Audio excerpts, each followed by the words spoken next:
Victoria Babb, and my topic today is the death penalty.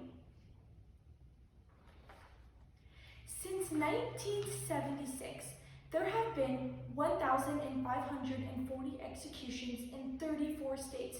12 of those people have now been proven to be innocent. Those who were wrongfully convicted have their lives prematurely ended due to the use of capital punishment. There are many ways for our society to adapt and become better once the negative effects of the death penalty are realized. Today I'm here to inform my audience the reasons why our society does not benefit with the implementation of the death penalty. I am going to start off by explaining the death penalty and its origin. Capital punishment, otherwise known as the death penalty, is the execution of an offender who has been convicted by a court of law of an offense punishable by death. The death penalty has been practiced and used ever since the founding of the original colonies. It was utilized for many crimes, including burglary, murder, treason, and counterfeiting. Secondly, I am going to discuss the issue of wrongful convictions and how innocent people are sentenced to death each year. Troy Davis, a resident of Miami, was found guilty in 1991 of killing a police officer.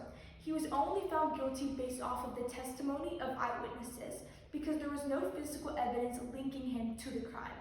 Since the execution, 7 out of 9 eyewitnesses have modified their original accounts. Sadly, this chain of events resulted to his execution on September 21st, 2011.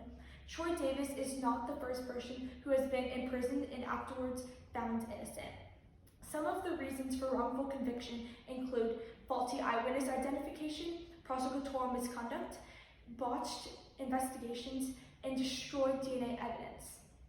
The death penalty is also final and does not take into account the potential for wrongful conviction.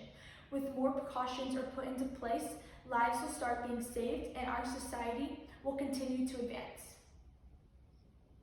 Also, depending on the state, minors may be subject to the death penalty. Minors are not fully developed and may not be capable of creating rational decisions. The American Civil Liberties Union states, since 1973, the death penalty has been imposed on 228 children under the age of 18 in the US. Furthermore, countries who still practice the death penalty have not seen a large decline in murder rates. According to the statistics and data that I have obtained, decreased murder rates are a result of the abolition of the death penalty. Countries that have abolished the death penalty, such as the United Kingdom, have witnessed a reduction in crime.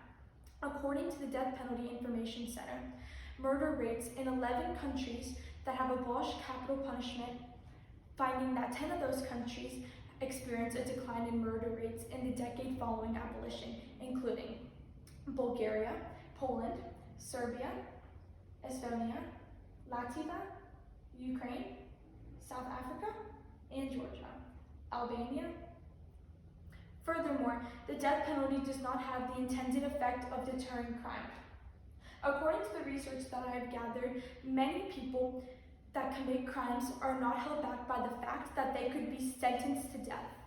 Committing a crime in the first place may demonstrate that you are mentally unstable, committing crimes without contemplating the repercussions.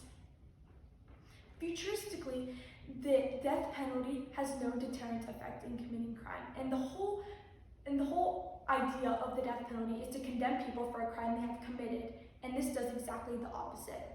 Who are we to decide whether someone should live or die?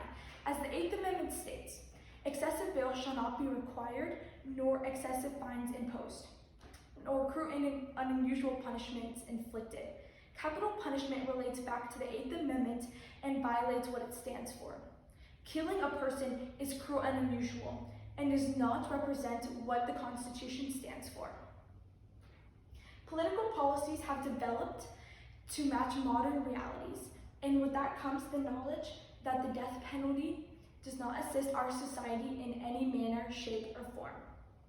Many aspects that have been highlighted today, such as how innocent people's lives are being taken away, how there's a significant decrease of murder rates in states that have abolished the death penalty, and how the practice of capital punishment has no intended impact of discouraging crime in our society.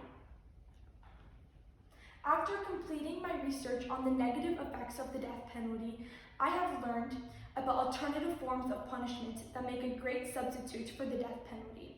For instance, implementing a substitution for a life sentence without a chance of parole. This gives the families justice and makes it so that a person who is guilty can serve time for the rest of their lives. The question now is how we as students can influence our society and make people aware of the negative impacts of the usage of capital punishment. And the solution is to become active in your own community and to educate yourselves and others on how the death penalty harms our country, which will result in raising awareness about these executions. Thank you.